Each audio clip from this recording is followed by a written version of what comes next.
நற்செய்தி வாசகம். மத்தேயு எழுதிய நற்செய்தி 9ஆம் அதிகாரம். ஆண்டவரின் உயிருள்ள வார்த்தைகள் 32 38 முடிய. அவர்கள் சென்ற பின் பேய் பிடித்து பேச்செழுந்த ஒருவரை சிலர் அவரிடம் கொண்டு வந்தனர். பேயை அவர் ஓட்டியதும் பேச இல்லாத அவர் பேசினார். மக்கள் கூட்டத்தினர் வியப்புற்று, இஸ்ரேலில் இப்படி ஒருபோதும் கண்டதில்லை என்றனர்.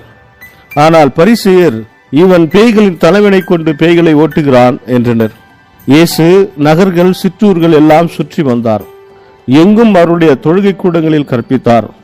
விண்ணரசை பற்றிய நற்செய்தியை பறைசாற்றினார்.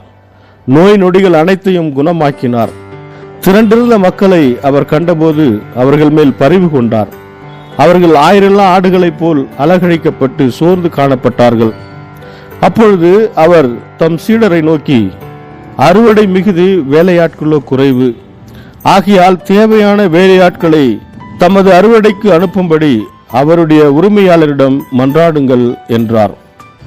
இது வாழ்வுதரும் கிறிஸ்துவின் நற்செய்தி. கிறிஸ்துவே உமக்கு புகழ். ಮತ್ತಾಯ ಅಧ್ಯಾಯ 9 ವಚನ 32ರಿಂದ 38ರವರೆಗೆ. ಅವರಿಬ್ಬರು ಹೋಗುತ್ತಿರುವಾಗ ಕೆಲವರು ಬೇರೊಬ್ಬನನ್ನು ಯೇಸುವಿನ ಬಳಿಗೆ ತಂದರು. ಅವನಲ್ಲಿ ದೆವ್ವವಿದ್ದುದರಿಂದ ಅವನು ಮೂಕನಾಗಿದ್ದನು. ಯೇಸು ಆ ದೆವ್ವಕ್ಕೆ ಅವನನ್ನು ಬಿಟ್ಟು ಹೋಗುವಂತೆ ಆಜ್ಞಾಪಿಸಿದನು. ಅವನು ಮಾತನಾಡತೊಡಗಿದನು. ಇದನ್ನು ಕಂಡ ಜನರು ಆಶ್ಚರ್ಯಚಕಿತರಾಗಿ, ಇಸ್ರೇಲಿನಲ್ಲಿ ಇಂಥ ಕಾರ್ಯವನ್ನು ನೋಡಿಯೇ ಇಲ್ಲ ಅಂದರು. ಆದರೆ ಪರಿಸಯ್ಯರು, ಇವನು ದೆವ್ವಗಳ ಒಡೆಯನ ಶಕ್ತಿಯಿಂದಲೇ ದೆವ್ವಗಳನ್ನು ಬಿಡಿಸುತ್ತಾನೆ ಎಂದರು. ಯೇಸು ಊರುಗಳಲ್ಲೆಲ್ಲ ಮತ್ತು ಹಳ್ಳಿಗಳಲ್ಲೆಲ್ಲ ಸಂಚಾರ ಮಾಡಿದನು. ಯೇಸು ಅವರ ಸಭಾಮಂದಿರಗಳಲ್ಲಿ ಉಪದೇಶಿಸಿ ಪರಲೋಕ ರಾಜ್ಯದ ವಿಷಯವಾಗಿ ಶುಭಾರ್ತೆಯನ್ನು ಹೇಳಿದನು. ಎಲ್ಲ ತರಹದ ರೋಗಗಳನ್ನು ಬೆನೆಗಳನ್ನು ವಾಸಿ ಮಾಡಿದನು. ನೋವಿನಿಂದ ನರಳುತ್ತಿದ್ದ ಮತ್ತು ಅಸಹಾಯಕಾರದಿಂದ ಅನೇಕ ಜನರನ್ನು ಯೇಸು ನೋಡಿ ದುಃಖಪಟ್ಟನು. ಕುರುಬನಿಲ್ಲದ ಕುರಿಗಳಂತೆ ಅವರಿದ್ದರು. ಯೇಸು ತನ್ನ ಶಿಷ್ಯರಿಗೆ, ಬೆಳೆಯು ಬಹಳ, ಆದರೆ ಕೆಲಸಗಾರರು ಸ್ವಲ್ಪ. ಬೆಳೆಯ ಯಜಮಾನ ದೇವರೇ, ಆದ್ದರಿಂದ ಹೆಚ್ಚು ಕೆಲಸಗಾರರನ್ನು ಸುಗ್ಗಿಗಾಗಿ ಕಳುಹಿಸಿಕೊಡುವಂತೆ ಆತನಿಗೆ ಪ್ರಾರ್ಥನೆ ಮಾಡಿರಿ ಎಂದು ಹೇಳಿದನು.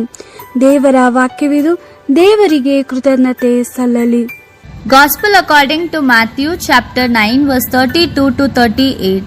As they were going away, some people brought to Jesus a man who was dumb because he was possessed by a demon.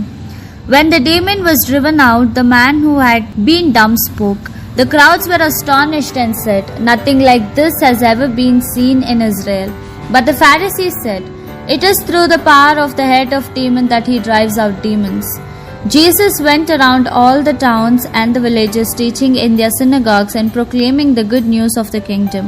And he cured every sickness and every disease. When he saw the crowds, he was moved with pity, for they were harassed and helpless like sheep without a shepherd. Then he said to his disciples, "The harvest is abundant, but the workers are few. Ask the master of the harvest, therefore, to send workers to gather his harvest." The Gospel of the Lord. Praise to you, Lord Jesus Christ.